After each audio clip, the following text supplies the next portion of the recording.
Hi there, I'm watching Gold Rush this season. Hopefully I'm not the only one who's watching it. Anyway, if you are a fan of the show, go ahead and subscribe. The show is currently on season 14 and I am picking up on episode 5. And also go ahead and let me know your thoughts on the episode in the comments. So I'm going to go by each crew, and that way I can put the timestamps in the description. And so you can follow the storyline or what's happening with each crew a little bit better. But either way, if you prefer it to go the way it's shown in the episode, then let me know that as well. Anyway, so we see Rick Ness. He is back. He is having a great start to the season, and he is seeing gold. So when the episode starts, they're about a month into the season, and he has already found about 65 ounces, which is about 130,000 in gold. And this is what he found from some leftover pay dirt that he had from before he went AWOL. So right now at his operation, it's just him and Morgan Lauren, who does the excavator for him. And then he recently hired Buzz Legault. He is a mechanic. I saw him fix, in the prior episode, fix one of his vehicles for him, or his machines for him. And so he got hired, but we see where he's driving the rock trucks as well. So he seems to be a dual purpose guy. He is happy to be there. And he says at least Rick knows that there's gold in the ground. So it seems like he's shading his old boss, because previously he had said that he wanted to, he told his former boss that he had to leave. He just couldn't keep chasing shadows in a sense. So it seems like that operation that he was on before, they were hoping there was gold, but then it wasn't coming to fruition, so he had to leave that behind. So Rick says he needs 20 ounces to cover his costs before making any new cut. And he says that, he realizes that he still has a lot to prove, and so he is upping everything this year. So they're getting going at his claim, and then disaster strikes. We see where his pump is smoking and Buzz is running down the hill to the creek to shut everything off. So Rick comes over to the site and he checks the oil, and he realized that it looks like there's water in the oil. So he realized that they had blown a head gasket on the pump, and pretty much the pump is shot. So it would need a total rebuild or replacement, and a new pump is around $200,000, which he doesn't have. So with the pump being down, their production is pretty much at a standstill, because if they don't have a pump, then they can't mine for any gold. And so he starts making calls around to see if anybody has the parts that he need, and he's on the phone and nobody has anything. One of the guy told him that, he doesn't have anything, and the people that he would normally refer to him, he knows that they don't have any inventory. So he doesn't know what he's going to do, because if he can't pump anything, then there's nothing that he can do.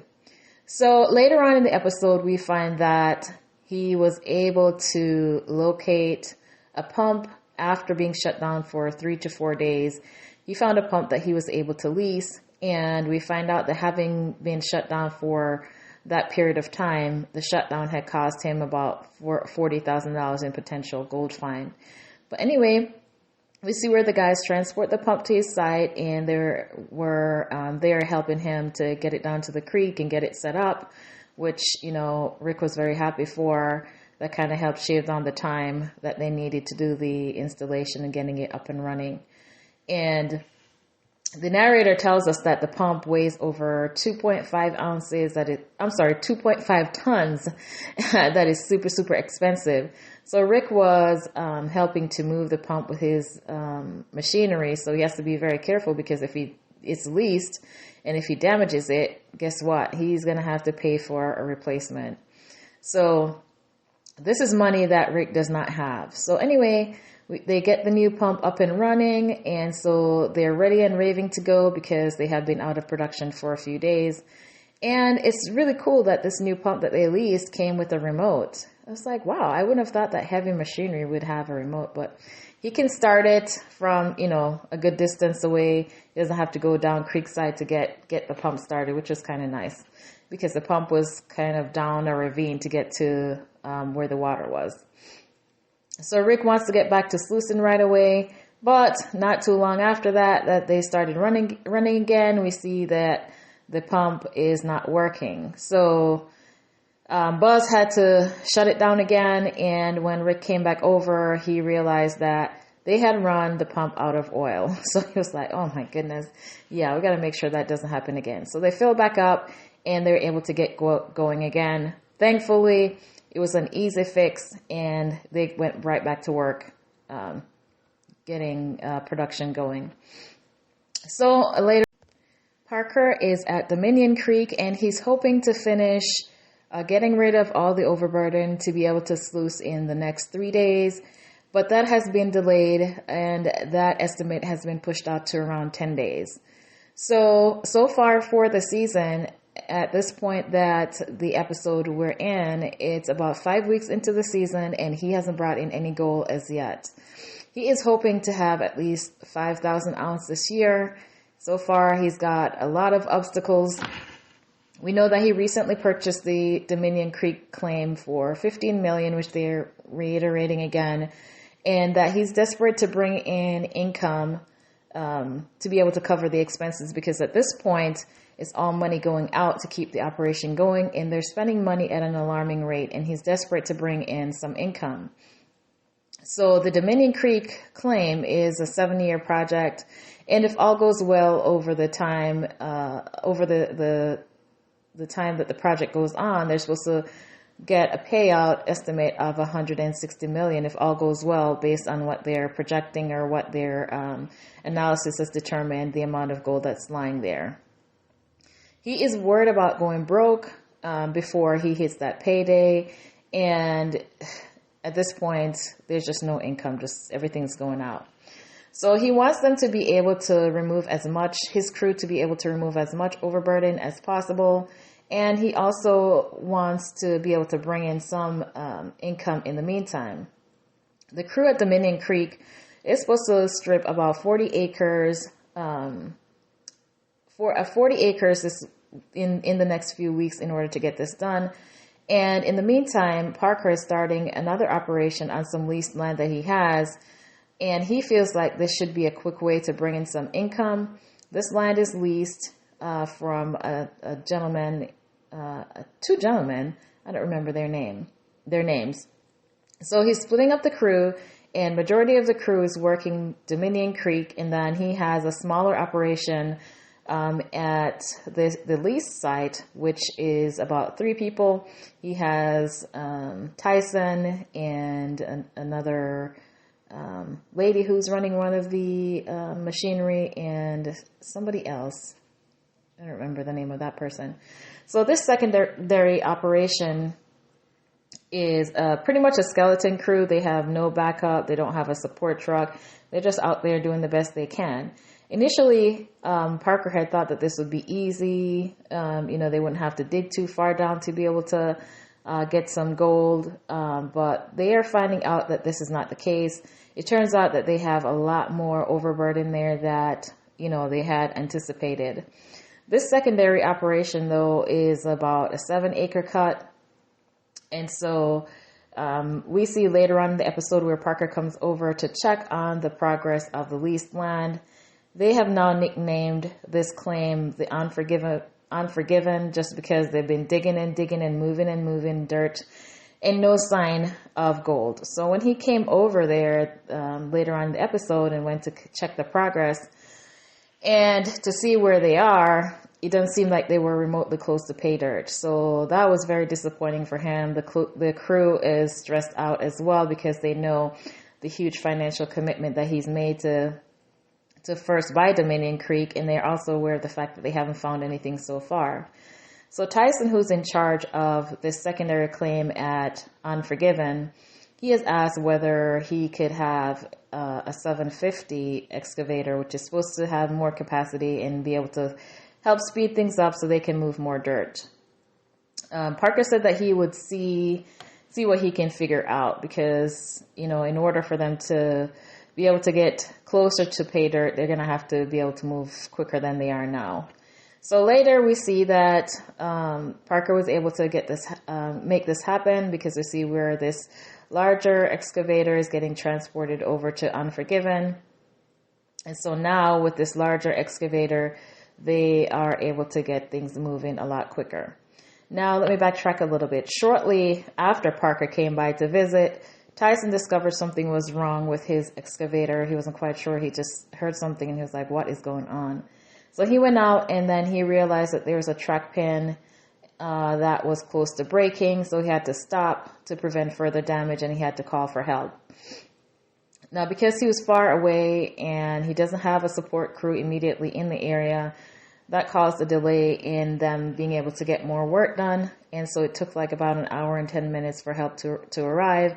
And then the guys who arrived had to, pretty much dismantle a section of the excavator, I don't know what you call that part that it rolls on, and then take a massive pin out, and then they have to replace it, and then they got to weld stuff together, and then they have to put stuff together.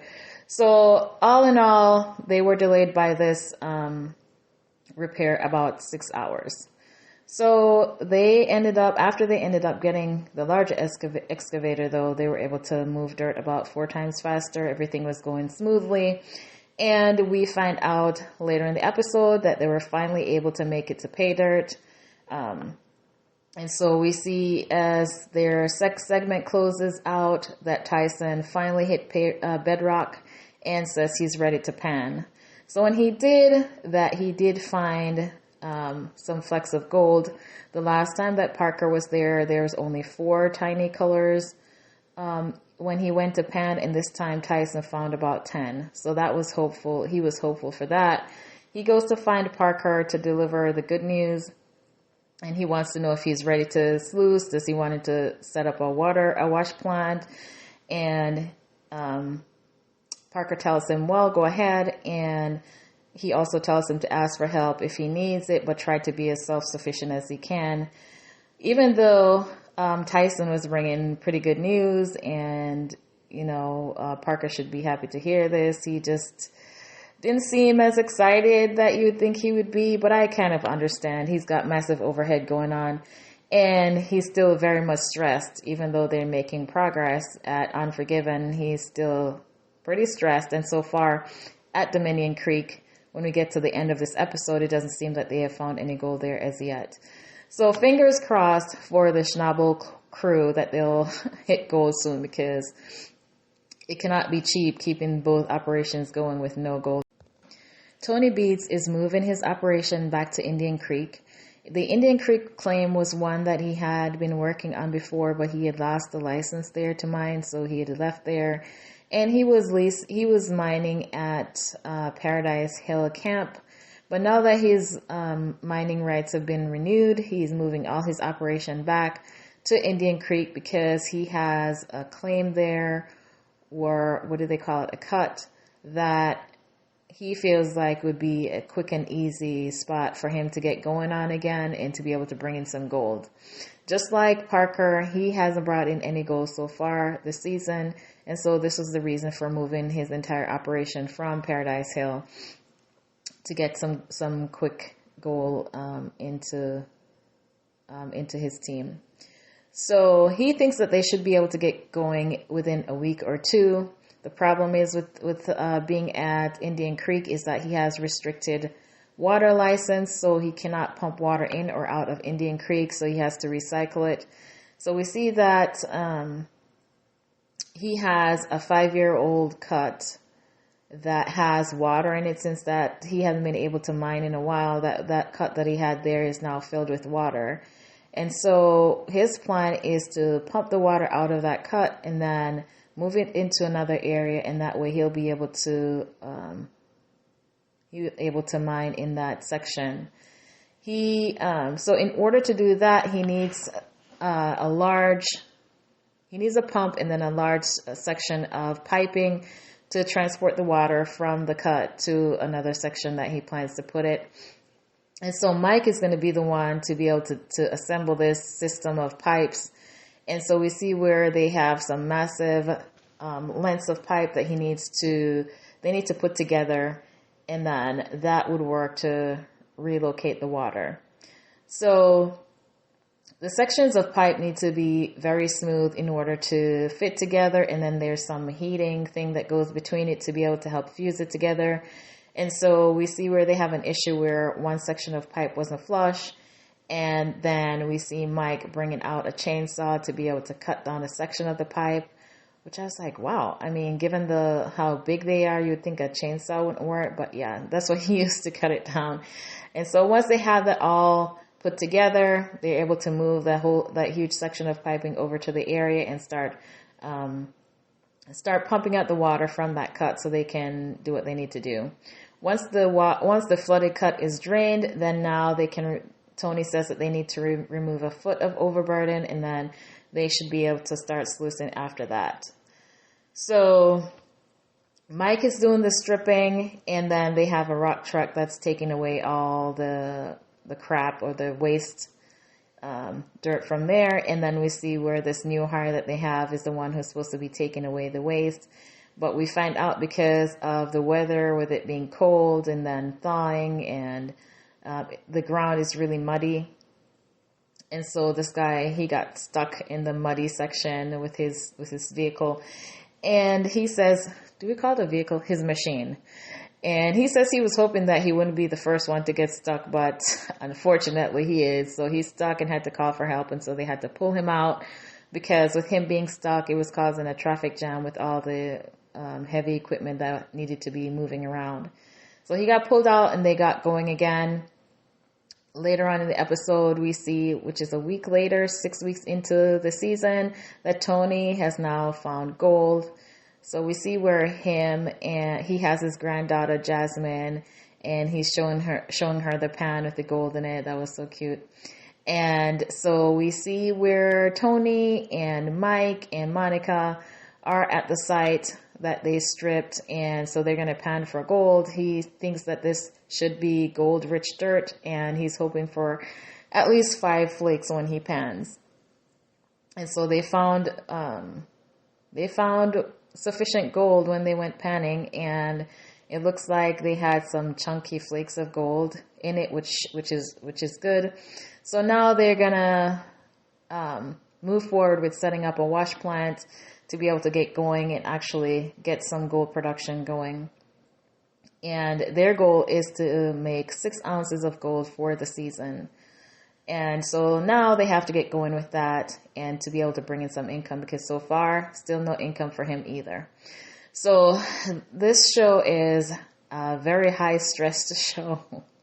But I like it because it's a departure from the typical reality TV show. But if you have watched this one, let me know your